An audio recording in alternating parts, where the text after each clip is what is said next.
I'm Bill Auten of Auten Claims Management. I'm Chantal Roberts of CMR Consulting, and welcome to the Art of Adjusting podcast. Today, we're going to talk about life as an insurance adjuster from the perspective of property, auto, liability, or workers' compensation adjusters. Our goal is to bring interesting topics in the world of claims adjusting to people who are working as an adjuster now and to people who are considering a career as a claims adjuster. Hey, Chantal, how are you? I'm doing well, thank you. How are you, Bill?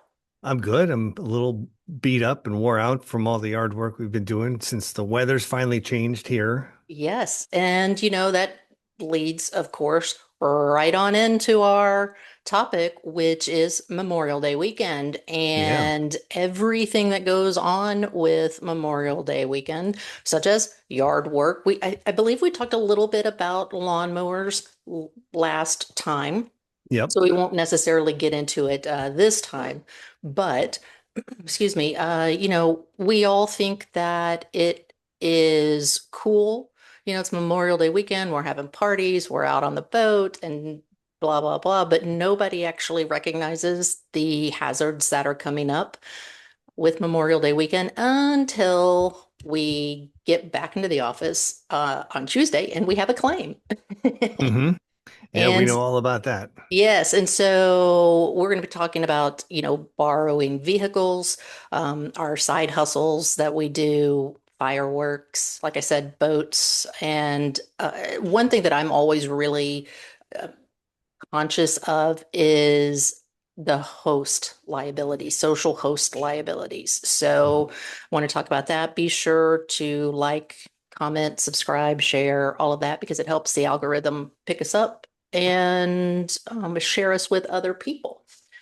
So, with that being said, I thought we'd start off with maybe borrowed vehicles Sure. because I know I hate it when someone borrows my vehicle. And of course, I think I told you my brother-in-law is staying with us right now, and he is always borrowing Aaron's vehicle. hmm And, of course, we do have that share like, hey, go at the Memorial Day party, go down to the Quickie Mart and get a bag of ice or whatever, Right. you know. So we need to talk about that. Uh, Sure. who has coverage? Does the coverage follow the car? Does it follow the person? I always Oh, get confused. I know.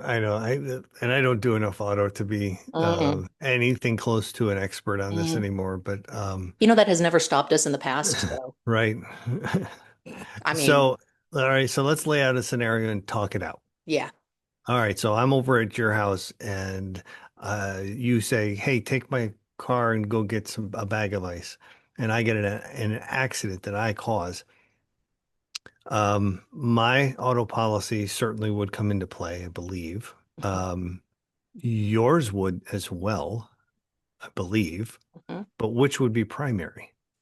Okay, so usually auto or insurance follows the car. And then if I give you permission to use my car, then you're a permissive user. So you would be like a permissive insured or something like that. So that's good. And then your auto insurance would like be over that. So excess over Yeah, yours. yeah, yeah, yeah. Okay, that makes sense. I think that's right too. Yeah. Again, I would have to have a policy or two in front of me to be able to read this. It's been a And while. and of course, that's true too, is that it's always going to be something that is we have to look at the policy always. Sure, sure. So the main thing is that we think about is the injuries.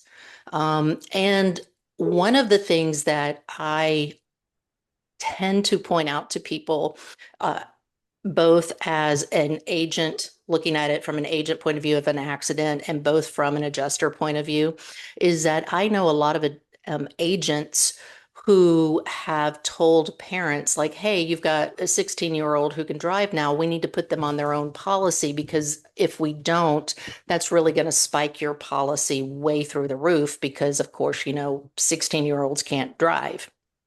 And Well, they uh, can. They just can't do They it well. can.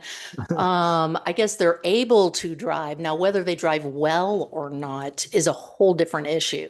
Right. And that could be a whole different podcast. But the thing is that we're going to talk, like I said, about permissive use. If I sit there and say, yeah, go ahead and take my car while you run down to the Quickie Mart and grab some ice or a bottle of wine or whatever, you have permissive use. If and you do have your own insurance policy, great, good. The issue is, though, that what we have, like if I have children living in my house, or since my brother-in-law lives in my house and he has regular access to the keys, we need to be looking at that policy language as well, because if the child has regular access to the keys, they're still an insured on the parent's policy by the definition of the policy, even if they're not named on the policy. Hmm. So, because a lot of times that are named insured is the name that's like listed on the policy, but there's also an insured by definition, such as your spouse or your employee, if it's a commercial policy, or someone who lives with you, or something to that effect. So, that is So, something to think question for you. If in the scenario we laid out, I about. cause an accident and I injure somebody else, but I also get injured myself. Hmm. I believe where you are that you have a no fault kind of coverage for people who are injured in the insured vehicle, Hmm. correct? Hmm. Hmm. So that Yeah, would apply to me. right. Yes. Um, would any similar coverage on my policy kick in afterwards or supplement in any way? I think it would depend again on the policy, but my knee-jerk reaction is yes, it would. Uh, I've really never seen it though, for the most part. For the most part, when the driver of the vehicle is injured, you give them the med pay, right? And a lot of Hmm. times med pay isn't necessarily uh, a lot. So they would then continue to file on their health insurance because they can't file liability on the car, like their insurance, right? They Right, can't right. file against themselves. Now your wife Unless, could file against you and my policy if she was in the car. right, right, right. But How we about, know that you're infamously a bad driver, so. yeah, if you knew that, then you would have negligent entrustment to deal with. Hmm. Hmm. So Hmm. anyway, what about underinsured motorist coverage? Uninsured, underinsured That's a great motorist question. coverage. Yeah, that's a great question. And, I think as adjusters, we don't treat that with the respect that we should. And I'm not quite sure why. I think maybe it has to do with a lack of education, maybe. Hmm. Because let's think about this. Uninsured, underinsured. What we're basically talking about is we as the insureds automobile carrier, we step in the place of that at-fault carrier. Either they Yeah, didn't so have insurance. I have to change my story for this Oh, okay. conversation to work Yes. though, Yeah. because my initial premise was I was at fault, but for Right. underinsured motorist coverage to kick in, it's got to be somebody else's fault, and they have to be either without insurance or with very low limits. Exactly. So let's change our story. Now it's not my fault. I'm driver of the year, except somebody else ran the red light Which is and also uh, true. and wrecked your car. Right. So, So you're still driving, let's say my car, right? mhm, And this other car that hits you, no fault of your own, doesn't have insurance. So that's uninsured motorist. right. So Okay, then so then I the can make a claim against your carrier. you can in that instance, and And my carrier would step forward and say, hey, we're here to help you. And they would step in the shoes of the at-fault carrier. And I think this is where a lot of at fault adjusters, driver. at-fault driver, well, Yep. yes, and or their carrier that they're supposed to have. Right, because right. we're all supposed to have at least liability. Um, so I think this is where most adjusters get messed up, is because when we're acting like a third party carrier with uninsured motorist, I think we begin treating our insureds like claimants. And I think that may be a little bit dangerous. Yes, they are claimants, like quote unquote, third party claimants, because we're supposed to be acting like the third party carrier. But on the flip side, we're also the first party carrier, and this is our client. So do we really want to jerk them around and start requesting a lot of documentation repeatedly and lowballing estimates and bodily injury settlements? And I have seen this on underinsured and uninsured. We'll talk about uninsured in just a minute. But I think we forget that this is our client and we have a fiduciary duty to our client. I think we forget it's because we're stepping in the shoes It's of. it's a confounding way to provide a coverage to something, Yes. because your insurance company, who's supposed to be on your side, is actually adverse in Hmm. that scenario because they're not they're not insuring that other party, but they kind of are. I mean, they're, like you say, stepping into the shoes. So it creates a strange dynamic. I've never handled one of those claims. Again, we don't do much in the way of auto. Um, but God bless the folks who handle those claims. Oh my gosh. Yeah, yeah. So let's talk about underinsured Sure. motorists. So underinsured is when you're driving along with the missus in my car and someone hits you and they have state limits. And I want to say Kansas is 25,000.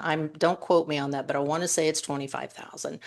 25,000 does not go a long way these days for a medium to severe injury kind of deal. So, anywho, what we would be looking at in this particular instance is the at-fault driver and their carrier would pay up to their limits, right?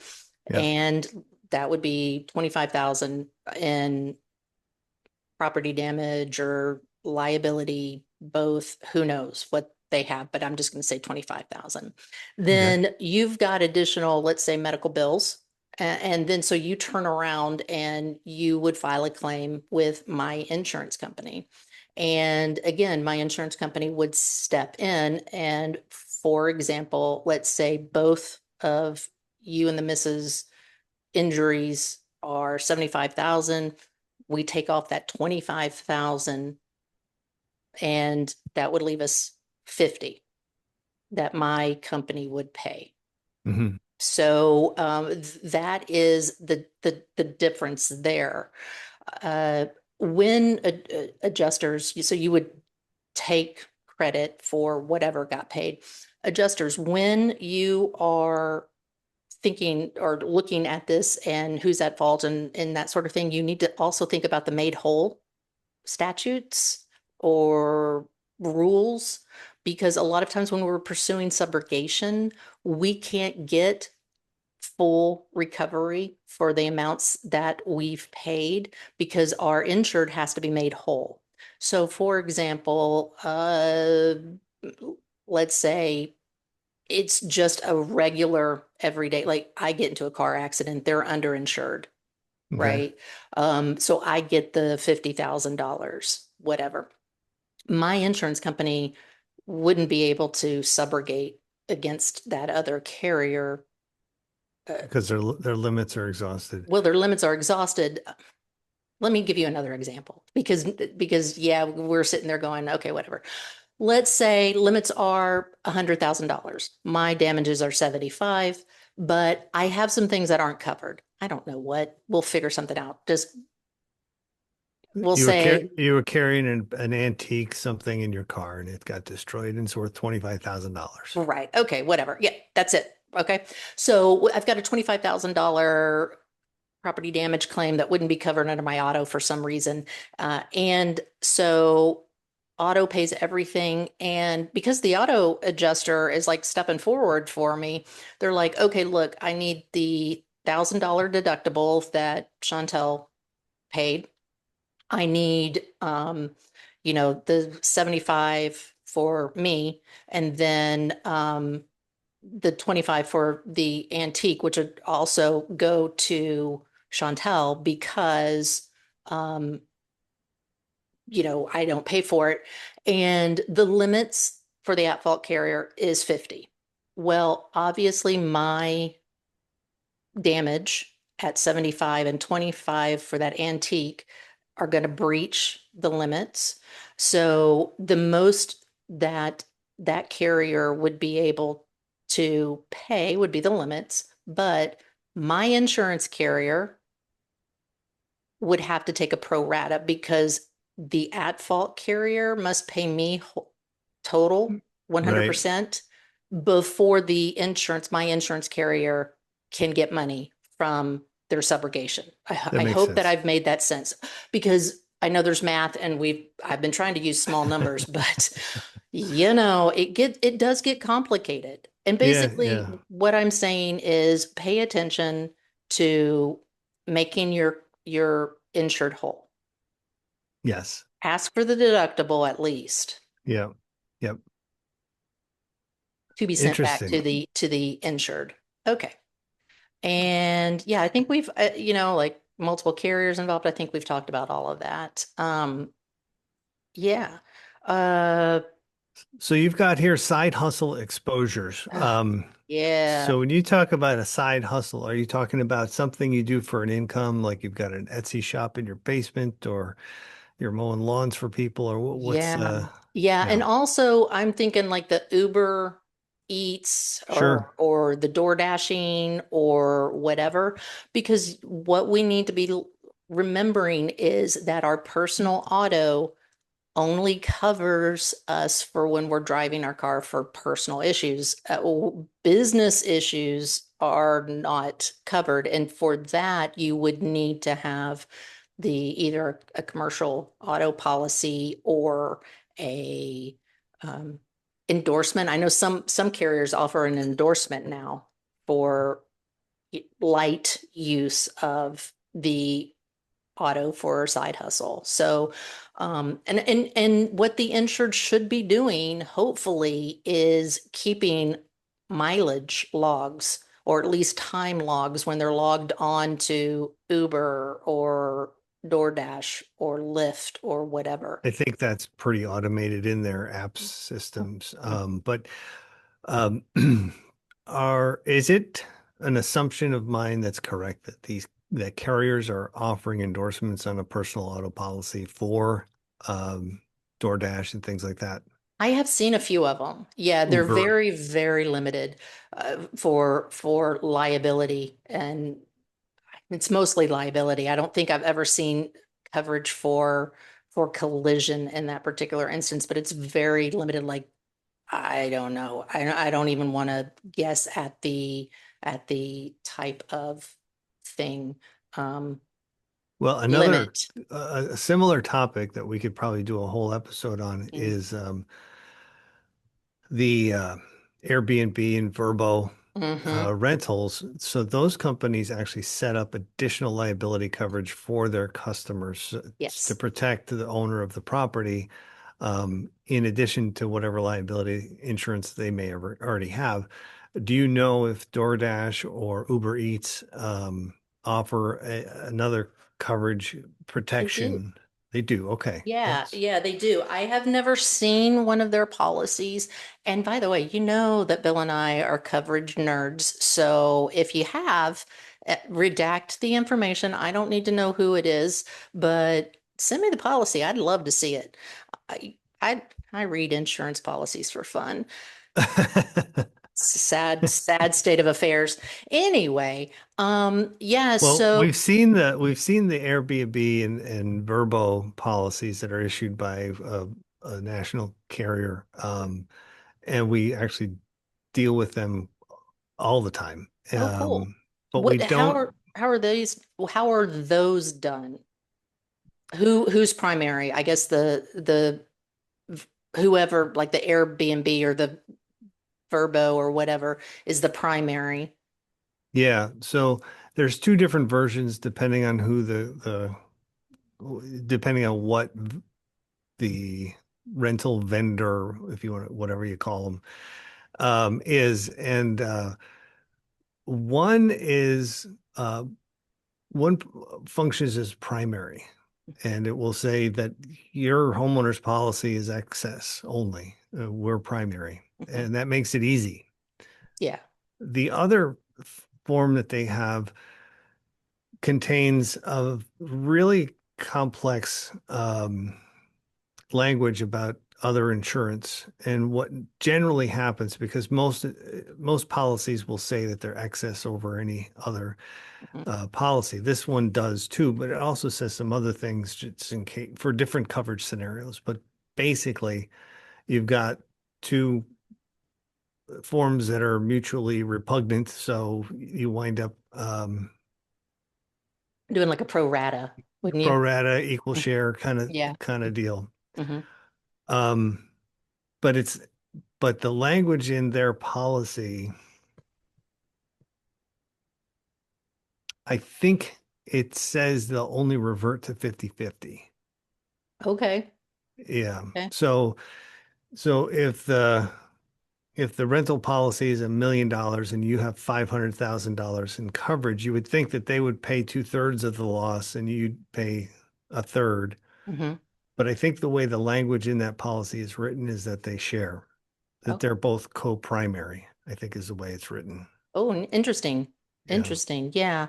That is kind of like what I thought it would be. Hmm. Is that I know for DoorDash and Uber and Lyft, they do have their own policies that would cover you strictly when you are driving for them. So that is another reason why the adjusters need to obtain a recorded statement because we need to find out exactly when that loss happened. Were you on the clock? Were you not on the clock? Was the house being rented? Was it not being rented? That sort of deal. So we know which policy would respond. Right. And yeah, Well, like I said, that's worthy of an entire episode. absolutely. Um, the other thing that I see is when we're out with now that it's getting warmer, you've got baseball and all of that. So you've got these pop-up, maybe the parents are selling something or not necessarily like I'm not talking about the food trucks per se, because again, those would have their own insurance, and I'm not talking necessarily about the concession stands because Okay. again, at those should have their own insurance. I'm talking about maybe someone setting up a barbecue grill and selling plates and charging for drinks Uh, or you know, like a lemonade stand kind of thing, yeah, or yeah, yeah, yeah. brownies cookies and brownies for a nickel or whatever. Exactly, because you're fundraising Yeah. for the team. And gosh knows I've done it before too and never thought about the insurance implications. When my stepsons were going through basketball, we were always having to fundraise. And I'm not talking about selling the candy bars or whatever, but I am Right. talking about setting up outside of the basketball court and bringing a grill and flipping some burgers and selling Right. those for $1 as fundraisers or whatever. uh we would say, okay, it's for a charitable cause, we're just doing this for whatever. But if we're repeatedly doing it and we do have some kind of profit motive, which is even if we're donating it to this group for our kids to fundraise or go to state or nationals, or if it's some kind of organized setup, we need to realize that that may be a business venture. Right. And so maybe our homeowners would not cover it. Maybe. That's Um, interesting. Mm, S- mm. So let's take it to the extreme. Okay. Your Because, why not? why not? Your 10-year-old decides they want to have a lemonade stand, so you have a lemonade stand and they're selling it there. Is that a business adventure, a business venture? And I know I've seen this topic come up in the realm of taxes, and I think, technically, I think that's a business, and any profit made they have to pay taxes, but it's below a threshold that's Yeah, going to yeah, be yeah, an yeah. issue. And so let's take our 10-year-old who's an entrepreneur and Hmm. don't quote me because this is why I have an accountant because I can't even do my own taxes. I mean, the IRS scares me. And so I believe it's like $500, $1,000, somewhere around there. Like if you make under 500 or under 1,000 or something to that effect, you wouldn't have to report it. You wouldn't have to pay taxes on it. So is our 10-year-old going to sell $500? Let's just say it's $500, $500 of lemonade in a weekend. I doubt it. I Well, mean, tax implications aside, the bigger question is if someone comes onto the property to buy some lemonade and trips mhm, and falls and it breaks their falls. ankle. Okay, um, so yeah, let's get on to that. okay. Would So you? is it so the carrier's got to decide, is this a business venture, and is there a problem with coverage? I gotta pull up a CGL now. Well, I don't Or personally, and this is why I started off with the tax issue is I don't think if a 10-year-old sold lemonade, let's just say every Saturday for the month of July, that's 4 Saturdays, maybe five, right? Mhm. I don't think that would constitute a business pursuit. So here's what the HO3 says. Okay. A business means a trade, profession, or occupation engaged in on a full-time, part-time, or occasional basis. Okay, it's not that. Well, it is Or, occasional. I know, but it's not a trade. It, Well, it's an It occupation. is an occupation. Maybe. I Uh, mean, I'm sure occupation isn't defined and we know what that means. So, no, it's not. yeah. So, B, any other activity engaged in for money or other compensation except one or more activities not described in two through far below, Come on. for which Policies. no insured receives more than $2,000 total compensation for the 12 months before the beginning of the policy period. Okay. Volunteer activities for which no money is received other than payment for expenses incurred to perform the activity. That makes sense. Providing home daycare services for which no compensation is received other than the mutual exchange of such services. So you could trade. Yeah. The rendering of home daycare services to a relative of an insured. So Okay. none of those qualify. Wait, any of except so those four items do not qualify as a business. So I'm sticking to your 10-year-old, even if they did it for, let's say, the summer, June through August on If Saturdays if they made $2,500, there'd be no coverage. or less. 2,000, Oh, yeah, yeah, the yeah, yeah, limit. yeah, yeah. If they made over 2000, so if they made Right, $2,001, there would be right, no coverage. right. So carrier's got, that's the letter of the policy. Okay, so you gotta look So at that, and then you got to decide: are you really going to deny coverage for this claim the where this person broke their leg and they're now going to sue? so the issue is, adjusters, you need to get your 10-year-old insured's bank account and see the profit and loss statements. Right, No, because I guarantee you, mom and dad are probably buying the lemonade right. and donating it so the kid can make a profit. Well, it Um, says total compensation, so yeah. it sounds like it's a gross sales figure. I mean, we're being tongue in cheek, but these things happen. Honest to goodness, I think that it would just be a homeowner's claim, and we would. offer that med pay to the person who tripped and fell and broke their leg, and Mhm. then offer liability. But that's just me. I don't think that there's a business pursuit here unless you Yeah, go I don't over know. $2,000. I don't know if that's been litigated anywhere yet. You If know, anybody knows of a case where, but I mean, if you could prove that the kid made $2,001, hmm according to this,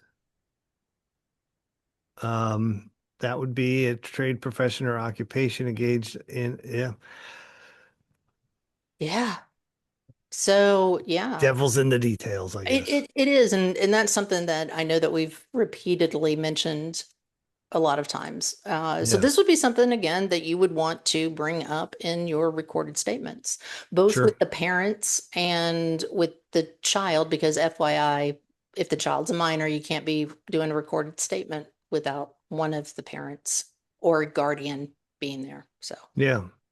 FYI. Let's move on to boats and ATVs. Oh yeah, those are so much fun. No, not really. You know, boats and ATVs. Boats I have always gotten confused on because boats are covered under your homeowner's policy up to a certain point. And it seems really weird to me. I always thought, okay, why don't we just exclude boats, period? It would just make things so much easier. But boat size matters for, and I'm looking at the homeowners policy 03 specialized 0511, That's what I have up here now. even though there is a newer one. I think it's 0322 is the next edition date, but I think most of us still use the 0511, or we'll use a manuscript policy. And so if you look under coverage C, which is property contents, we're looking at small, non-motorized boats. So like our canoes, kayaks, and rowboats, they're considered to be personal property. And I would There's a think that, special limit. yeah, and I think 1,500 total. Yep. Yep. Um, so there's that. Now you've got coverage E as well, because remember our HO policies are those lovely packaged policies, unlike our commercial policies, our packaged policies. So coverage E is liability. And again, for non-motorized watercraft and certain small motorized boats, we've got up to a general horsepower. It says inboard outdrive boats with 50 horsepower or less, or outboard motors with 25 horsepower or less. Um, and then anything above those thresholds, which would be excluded. Right. So your yacht, you would need yacht coverage, which is, of course, what I have. I've got that big Sure. super duper yacht with all of the money that I get from being an adjuster, I which think I, the general idea here is if you own a boat, chances are you're going to want a separate policy for your boat, unless it's a little rowboat or something like that, or yeah. if it has an engine that meets these requirements here. But who wants to go reading their policy and risk that they're understanding it correctly? And If I think that this is what we need to be explaining to our insureds if your agents, especially if you're near a lake or something like that. For example, Arkansas is very outdoor oriented, and so a lot of people had you know, pontoons, or not really houseboats because that would give the wrong connotation, but they did have boats, fishing boats. They had jet skis. Jet skis are excluded. So you would need to have a specific policy for, you know, maybe liability of hitting someone or causing someone to flip over, or they get injured on your jet ski that they're using, not to mention maybe your jet ski being damaged somehow. Yeah, lots of coverage, time bombs Mm-hmm. here Mm-hmm. with watercraft. So Yes. And of course, your next when you buy a boat of any kind, used, new, whatever, your next call needs to be to your insurance agent absolutely. and Yes. And find out what they cover. And again, as an adjuster, your devils are going to be in your details. Mhm. You're going to be looking maybe, and honest to goodness, I don't know if there are any endorsements for jet skis or something to that effect. I've never seen them, so I would not think that, but as an adjuster, you need to be reading all of the policy and again, asking these very specific questions like, what size is the motor on your boat to Right, find out if right. there is coverage.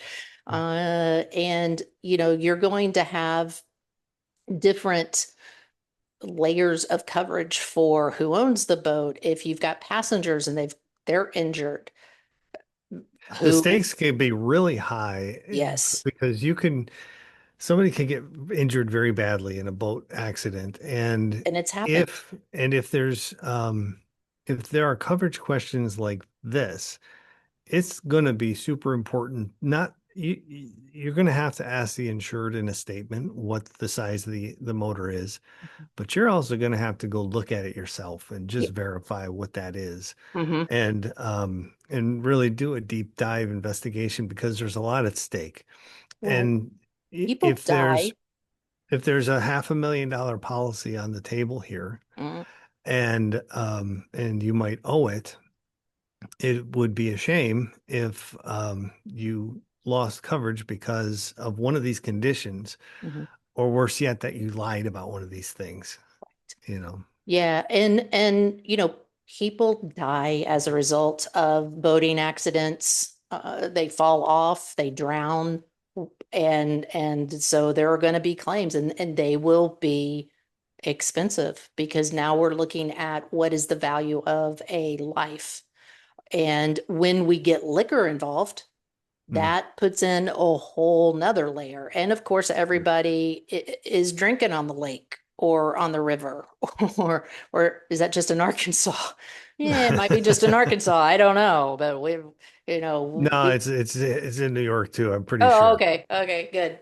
Yeah, so we all go drinking when we're on our fishing boats or we're on, Lake Hamilton or something like that in Hot Springs. So that's a whole nother thing Mm.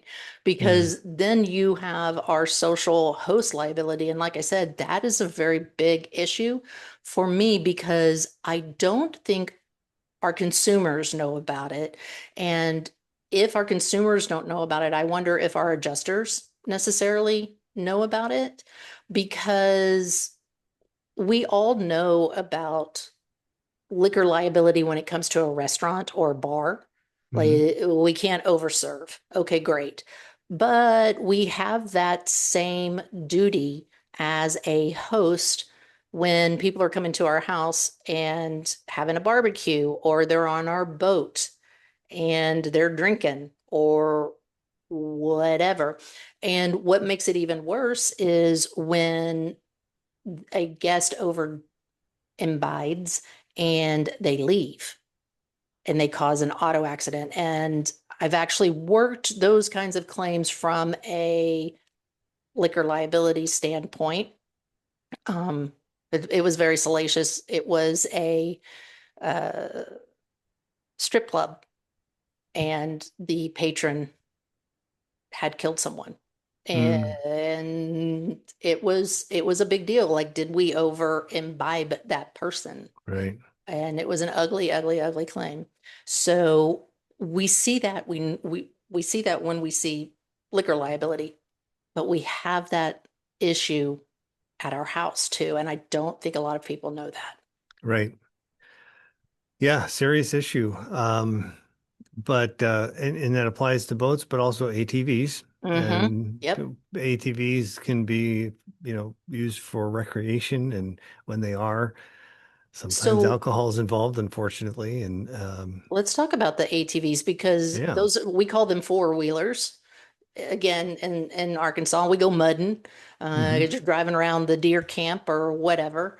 And that can flip over, break a Hmm. neck, cause paralysis. Those are big deals. And again, we've talked a little bit about lawnmowers last week, but what are some of the coverage issues for ATVs on our homeowners? Well, the homeowner's policy, first of all, excludes coverage for motor vehicles. And the main reason for that is they don't want the coverage triggered if you're in an auto accident. Mhm. So the policy does a really good job of making sure they don't have to ever pay for an automobile claim. Um, but the waters get a little muddy when you talk about UTVs and ATVs and lawnmowers, riding lawnmowers. So the policy, without reading ad All of it. nauseum the language, because there's a lot of it, but basically what it does is kind of defines the difference between a motorized, like a registered motor vehicle that's designed for use on the roads that wouldn't be covered. Mhm. A motorized vehicle used for recreation is generally not, you're not going to have coverage for that either. If all you use it for is fun on the property or taking it to dunes and, that kind of thing. Um, Generally, they want to make sure they're insuring for vehicles that are used to service the property. Right. So if you've got a side by side or UTV and that thing has a dump bed in it and it's got a governor that only allows it to go 20 miles an hour, and that gets in an accident and hurts somebody, chances are there's going to be coverage there. If it's set up like a racing machine with no storage capacity whatsoever, except for maybe a spare tire or something, um, that's probably not going to have coverage because it's not primarily used to service the property. So that's kind of the lines to think about. So if you've got one of these things, definitely ask your agent whether or not you need to have a separate policy on that. Chances are for most of them you do. Yeah. Chances are it makes sense. Even if you say, all right, I have this thing and I use it to haul firewood. Right. But every once in a while, you take it up at the top of the hill to watch the sunset, or you take the kids for a ride around the property or whatever. Now all of a sudden that changes the use of that vehicle. And if you get enough people familiar with your property who will raise their hand and say, "Oh yeah, I remember they were using that to, pull the kids around in the Hmm. winter or whatever." So err on the side of caution, get the thing insured. Those policies are not that expensive. And this brings up a very good issue. We talked a couple of episodes ago about maybe having off, or maybe we didn't. Maybe I'm confusing this with my class, but I didn't use the word aggertainment. I know that, but we've talked about maybe hail bay rides, not hail, hay rides, excuse me, hay rides, these sorts of things, pumpkin patches where we're hauling people around on our farm, or we have these farm to table kinds of deals. If we're using the ATV for those kinds of things, there that is not in service of the property.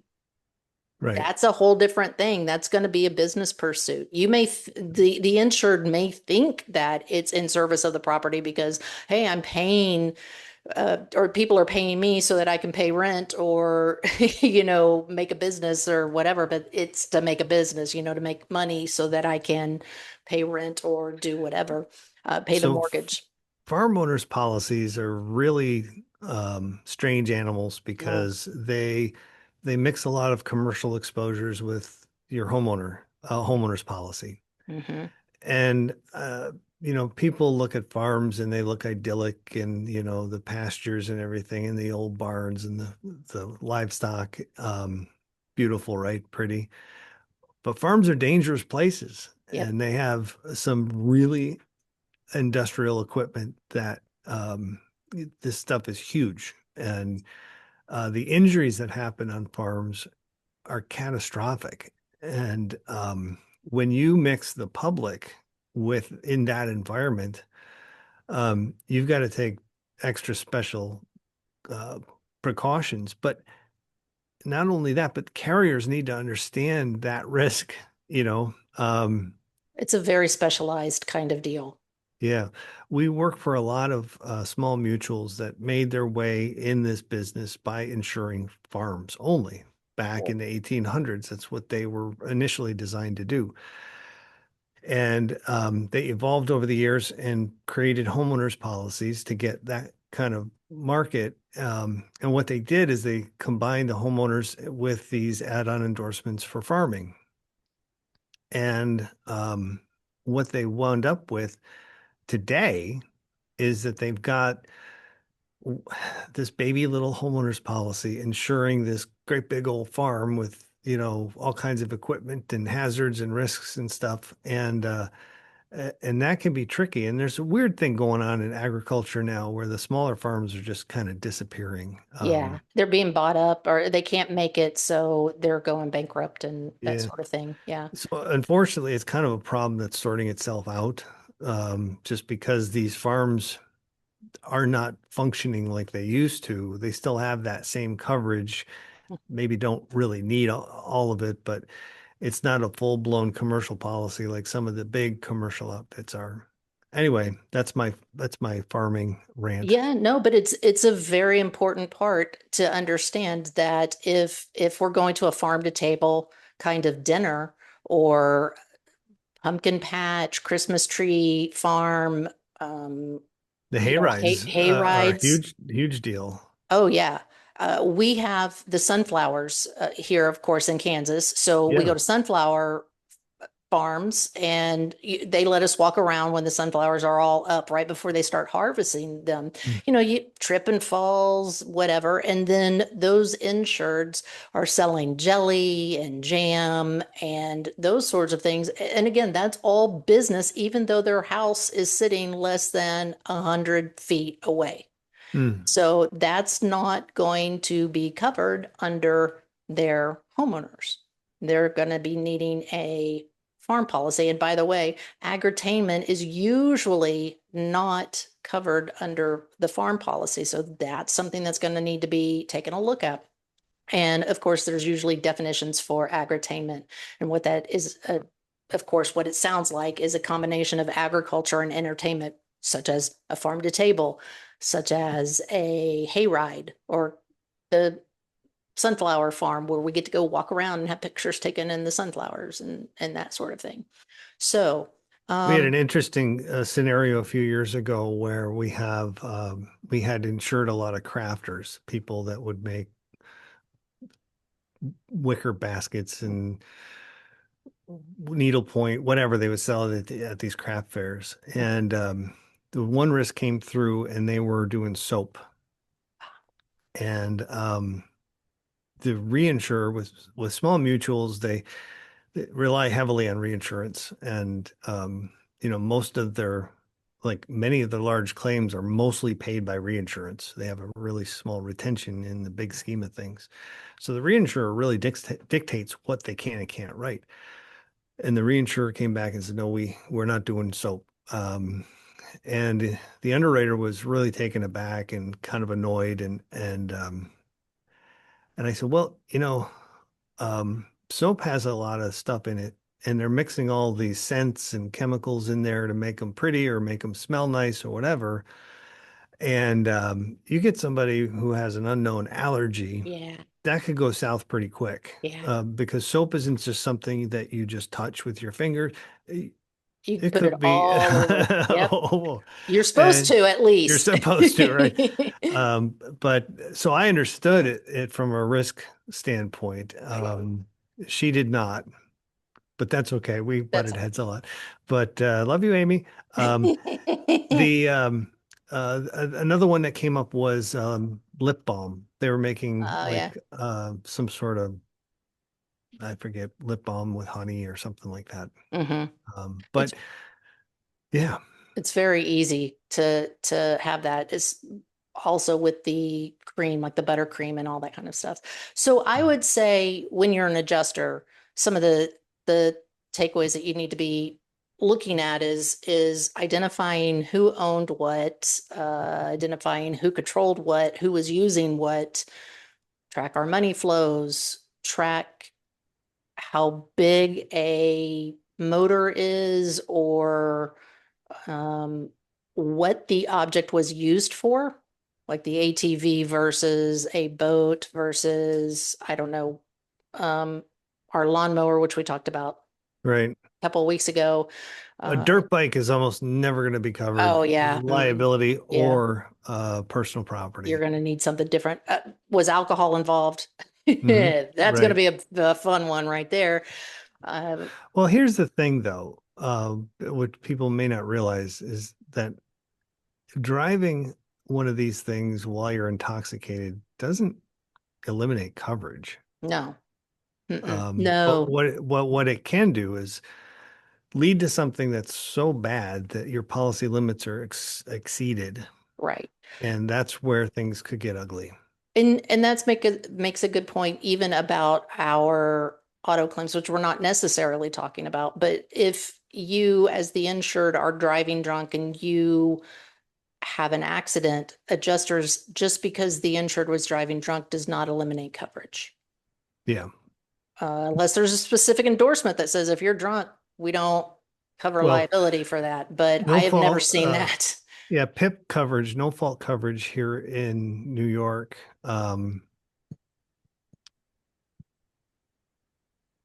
I want to say for motorcycles, it could be caught. See, I don't do enough auto anymore, Yeah. but I think if you're arrested for drunk driving, you don't get any no fault benefits, your PIP med pay Mhm. benefits. I think that's the way it works. We need a troll to get on our comments and Don't we? really Could torture me to death on this. So Yeah. I mean, or just a fan that wants to make sure that we're always correct about things yeah, because we do make things up as we go along. we Yeah. do, we do. Yeah. So And if you comment, you could become famous. yes, you could with all of our 10 viewers Right. and listeners. So Memorial Day. Happy Memorial Day, everybody. Happy Memorial Day. And our next episode is going to be June 4th. We're going to talk about bad faith allegations. Now, usually you and I do the Unfair Trade Practices Act or Unfair Claims Handling Settlement Sure. Acts and at the beginning of the year because I always want to put myself out of business.